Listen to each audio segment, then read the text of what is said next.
Folks, how you doing? Brian Blessing in Las Vegas, ATS.io.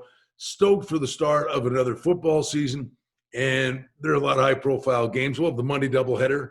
We love that. Maybe they should do that more often. But before we get there, you know there's a certain game with a certain guy that a lot of people are going to be focused on. And, of course, we're talking about Tom Brady making his debut with the Tampa Bay Buccaneers there at New Orleans. New Orleans is a 3.5-point favorite. The total on the game is 48.5. Now, listen, the Bucs should be better. I love Arians. Let's see if they get the running game going. That could be a question mark, but he's got weapons.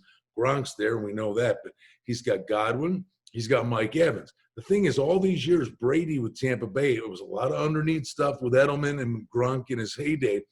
Will Brady be able to turn the clock back and consistently stretch the field? That's going to be one of the big questions that we'll watch for. But specific to this football game, whatever you think on paper, that's great.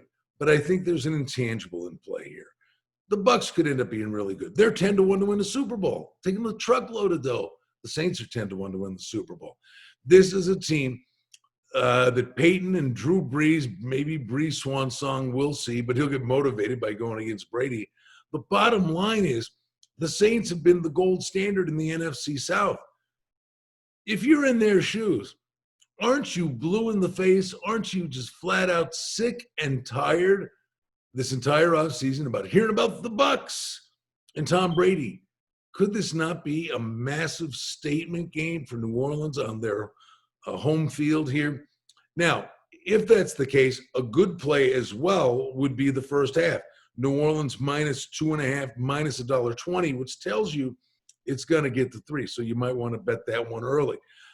Listen, the Saints, Michael Thomas, you've got Kamara and Brees and the weapons. I think Emmanuel Sanders is a sneaky, beautiful acquisition for this football team. I think it's a great game on paper, but out of the gate, I see this being a 2.5, 3-point spread. It's 3.5, actually. And if you hate laying the hook, you can buy it down to 3. In 10 weeks, sure. But right now, I think the Saints, they want no part of the Bucs. They're tired of hearing about them. I think the Saints make a big statement to open the NFL season on Sunday at home. Nonetheless, a lot of eyes going to be watching Tom Brady. Glad to be with you in Las Vegas. I'm Brian Blessing for ATS.io.